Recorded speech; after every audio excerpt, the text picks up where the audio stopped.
Well then, good morning, everyone, and welcome to the North State BIA's Hot Topics event for the transportation sales tax measure in Placer County. Now we know it's known as Measure B.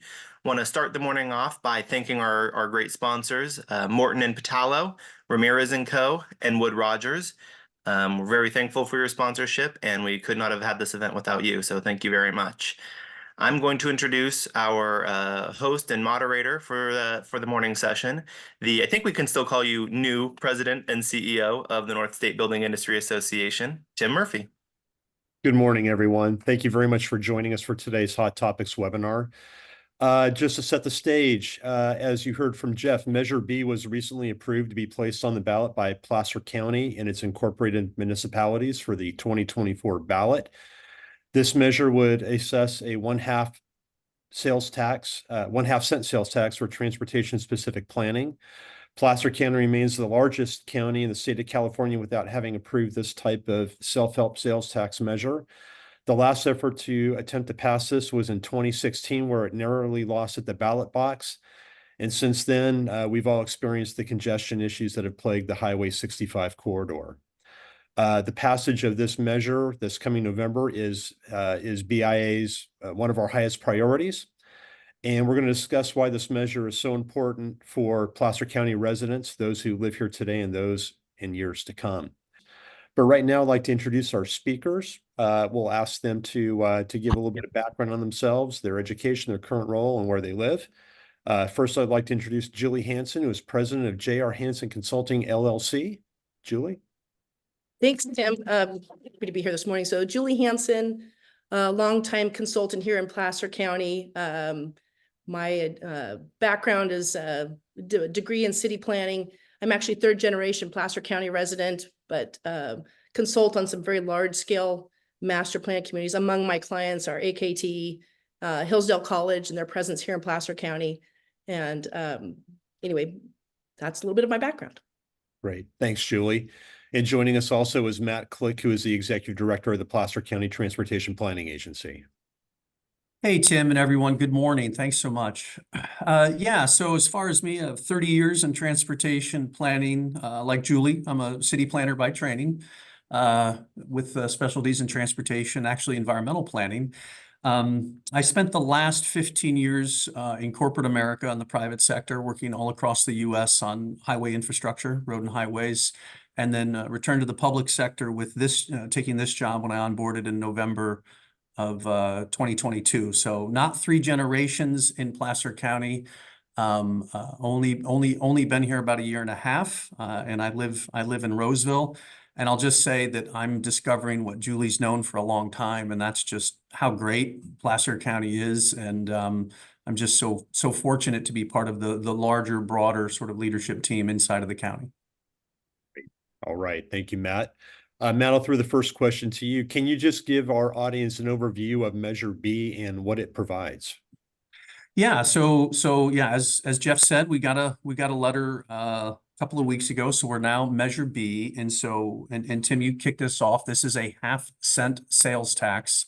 And in 2016, when we were Measure M, that one that just went down just barely, right? 63%, needed 67. That was countywide. This will just be in the district. So there's a sales tax district, which will include Roseville, Rocklin, and Lincoln. And the reason for that is, Placer's a big place, but, 75% of the population is in South Placer and probably 85% of the congestion and the problem. So we got AB 1413 passed in 2018, which allowed us to do something less than a county. And so this measure will just be in those 3 incorporated areas. It's important to point that out. It will provide, based on our economic forecast, $1.58 billion in revenue that will flow directly to PCTPA. We are the Regional Local Transportation Sales Tax Authority. That money won't come through the state. It will come directly to us. So I would say I think actually the 1.58 billion is a conservative forecast, and that's because the economists just straight line grew the 2025 revenue at 2.5%. And if you look at our history in South Placer relative to the California CPI, we've been much more aggressive because we're growing. So I think it'll be more than that 1.58 billion. From a project perspective, there's over 70%, 77% of the money is dedicated to regional highways and local surface streets and local transportation. So our number one biggest priority is State Road 65. That is a project that has been a long time coming. And to give you an idea, that project currently engineer's cost estimate is a $350 million project. And to give you an idea, I have $16 million in the bank for that. So, that will be our number one priority. Also the 8065 interchange, and we can talk more projects as we work through that. But that will be the big number one priority will be getting State Road 65 done. And just so everybody knows, we have that project environmentally cleared through CEQA. And we have certain sections of it at 95% design. So we have to do a little refresh design. That means the only thing we lack is funding. We know exactly what to do. We just don't have the funding to do it. So we could be out there turning dirt in fiscal year 26 if this passes very quickly. Very good. Julie, as a planner and a lifelong Placer County resident, what would you say is the most important? Why is this important for Placer County?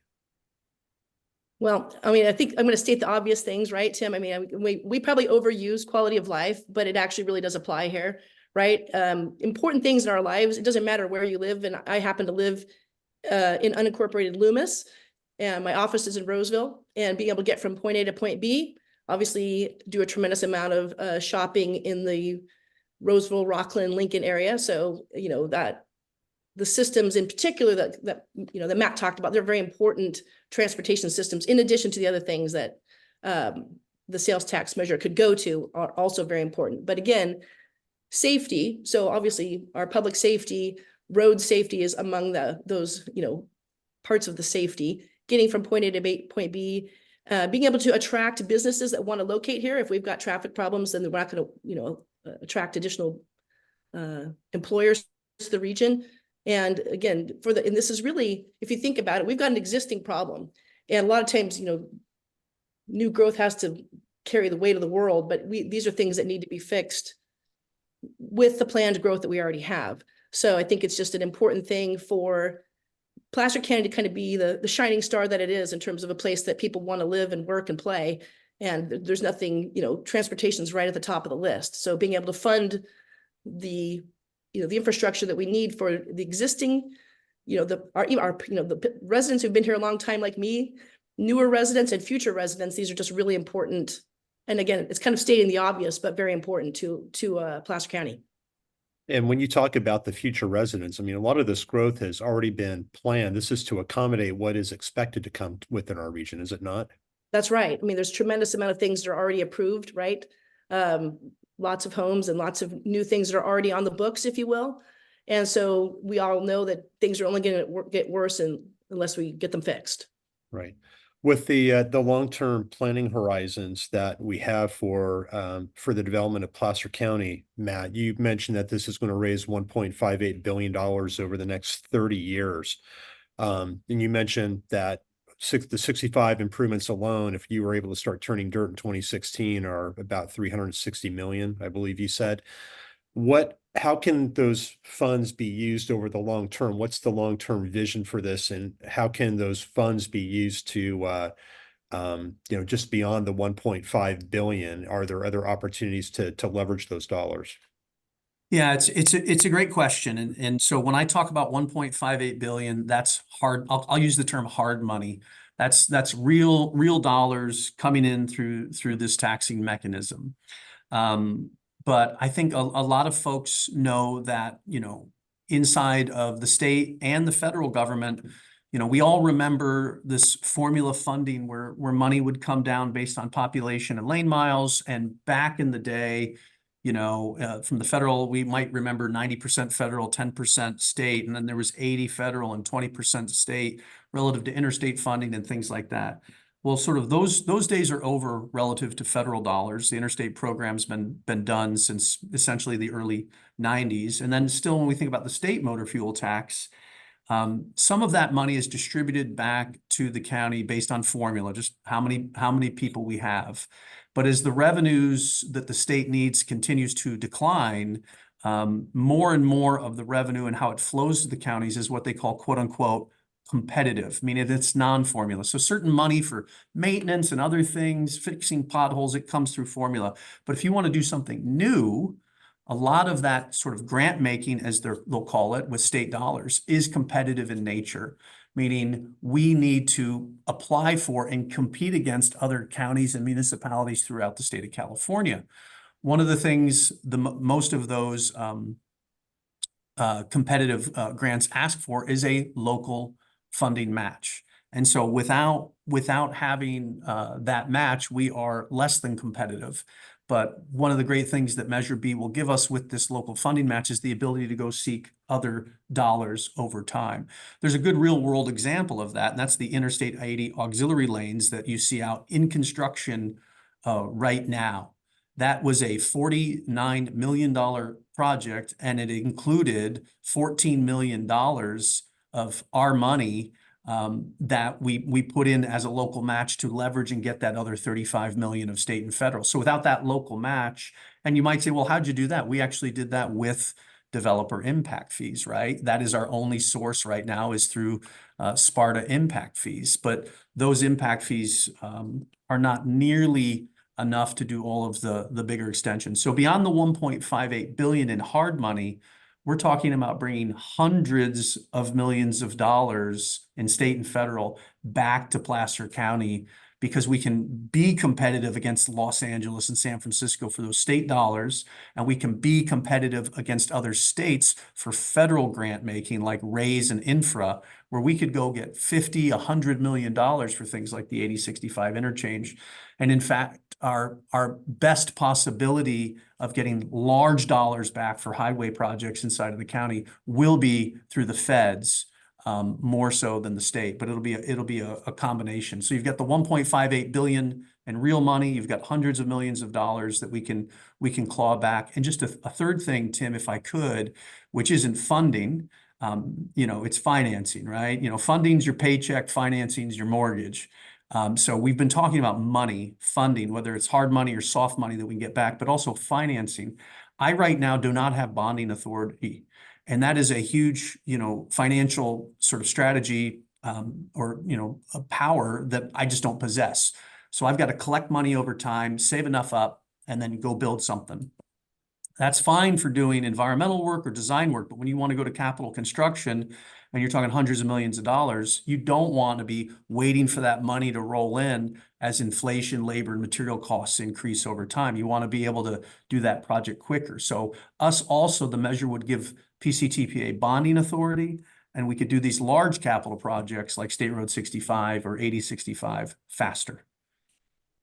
That's great. And in regards to the federal side, you mentioned being competitive for federal dollars. I just want to note that the area's Congressman Kevin Kiley was recently appointed to the Transportation Infrastructure Committee in Congress. So what has the conversations been with his office about the possibility of these funds coming in? Congressman Kiley has already, in a very short tenure at the federal, inside of the House, been an absolute great friend to transportation. He recently just got, 3 or 4 community projects for us in the region. He got $5 million for Horseshoe Bar interchange at I-80. He got $3 million for the Rocklin Road I-80 interchange. He got another, I think it was about $3.5 million for baseline Riego, and another $4+ million for culvert replacement for I-80 at the request of PCWA. So he's been an absolute champion in helping us with that. And this is somebody who's in their first term. So just appointed to the House T&I committee, very powerful committee appointment. And oh, by the way, he's also on the highways subcommittee. And just as an aside, most things that come out of subcommittee that with approvals get approved by the full committee and then get approved on the floor by the full House. So having him on the highway subcommittee is just a great get for our region. I would say this, we have to help him. He has, already just proven to go to the mat for us. And when I was back in DC for the Cap to Cap trip and we had a meeting, He in front of everybody across the region, SACOG and others, when they said, what's your number one priority? He held up our 65 widening fact sheet and said, roads are my number one priority. And he looked around the room and everybody understood it. So he wants to champion this, but we've got to help him. He's going to continue to get us community dollars, but if we want help with these raise grants, which go from 1 million, 2 million, 3 million to 20 million, 40 million, 80 million, he's got to compete all across the US, and we can't go to him asking for this and not having a local match, or he's not going to be competitive inside of his own committee. So quite frankly, we're all friends here. We have an obligation to help him, help us bring that money home. Yeah. So as we do this campaign, I think one of the messages is, philosophically, you might be opposed to tax increases. I mean, this is Placer County we're talking about. But the fact that we're sending our federal tax dollars back to Washington and they're not competitive to get that money and bring it back into the district, this is how we're able to leverage the dollars we're already sending to Washington and to bring them back and put them to use. Absolutely. Placer County right now, you're subsidizing the train system in New York City. You're subsidizing the railroad system from New York up to Connecticut, where all the Wall Street brokers live. That is where, your 18.4 cents a gallon, fully 20% of that money is earmarked for transit and other things. So Placer County is an absolute donor county, and we're going to have these local mechanisms in place. And I agree with you. I am not a pro-tax guy. I wish there were different rules, but the fact of the matter is, these are the rules, and the rest of the state has figured that out. The very first self-help county started in 1970, so that was 54 years ago. So we're the largest county right now in California that is not self-help, and we're just really punishing ourselves. And we'll be able to bring that money back, and threefold. So as BIA goes out and advocates for this measure, I'll say this as the new CEO of the organization, and talking with my friends, I'm often asked, why aren't developers or home builders paying for the impacts of new homes and the growth that's happening? Julie, what's the good answer to give to them in that respect? Well, I mean, Matt's already touched on it. Really, if you think over time, I mean, if I were a developer 40, 50 years ago, the state and the federal government were paying for all these things, right? And really what has happened over time is the burden gets bigger and bigger and bigger on new development, because there's no other place to go. And at some point, that's just not sustainable. And I think it's interesting what Matt just touched on too. As a third generation Placer County resident, I've actually sat on bond oversight committees as a taxpayer advocate representative. So I'm no fan, again, as a lawyer, I need to say no more in terms of my feeling on taxes. However, again, it's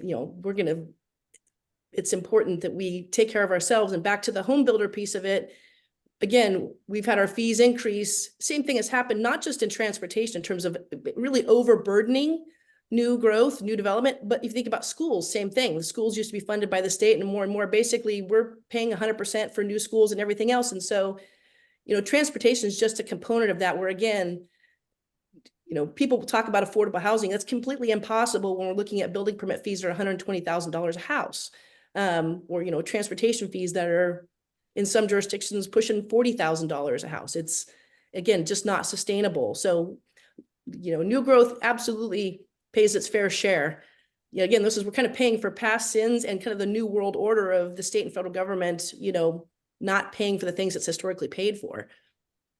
Since we're paying for those past sins, Julie, as putting your developer hat on, what are the liabilities if this ballot measure does not succeed at the ballot box?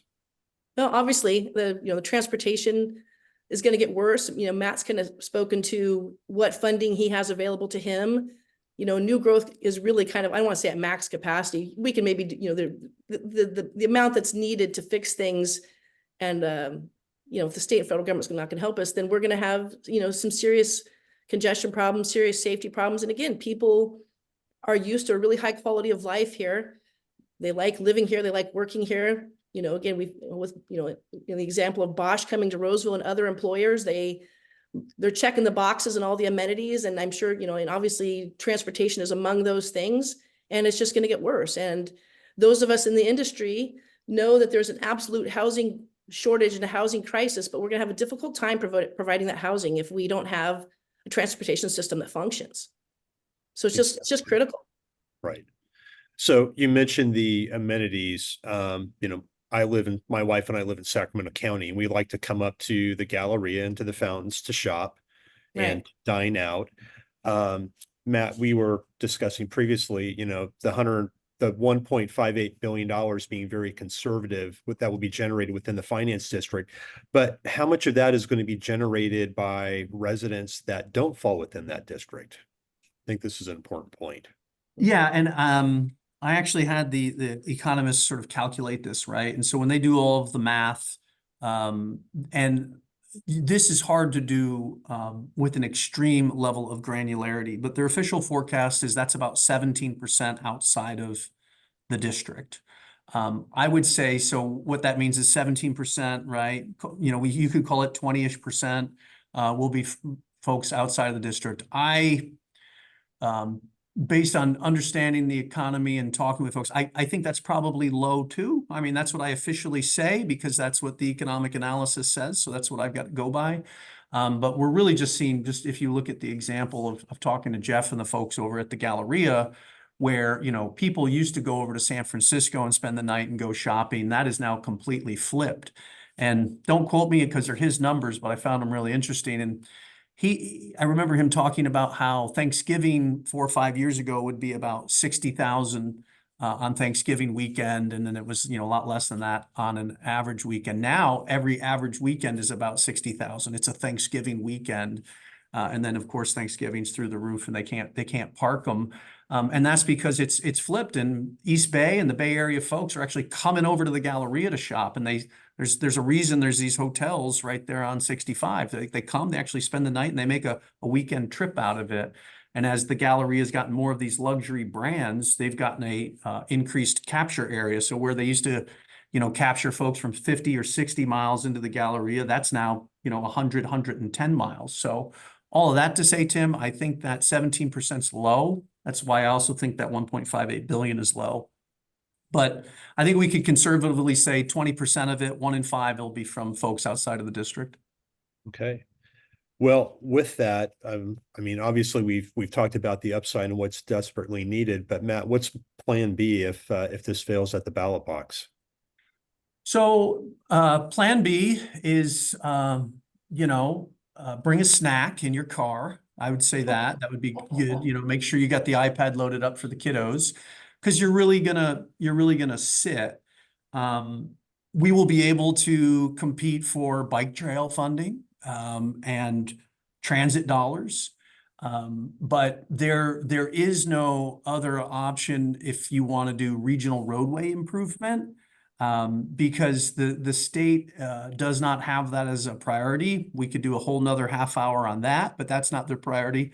Their priority is to fund pothole repair and guardrail and things like that. They're not interested in regional roadway improvement. And if you are down in LA and you're totally built out and you've got this huge transit system, and oh, by the way, your county's bigger than 44 states in the United States, and you got lobbyists too, you're going to continue to come to Sacramento and argue that that's where Caltrans priorities should remain. So it's, a long-winded way, Tim, to say around regional roadways, there is no plan B except, bring your patience, because there is no other, magic money in Sacramento or DC. So we're either going to choose to join the list of local entities that have decided they're going to take their future into their own hands, or we're going to sit in a congested environment on 65 and on 80. Right. We've got a question from a member of the audience, and Julie, I think I should direct this one to you because it sounds a little bit more of a campaign question, but they want to know, what can BIA members do to support Measure B? Well, I think obviously get the word out in whatever ways that you can. For us and some of us in the industry, there's some stuff that Matt can't talk about, but we need to help fund a campaign.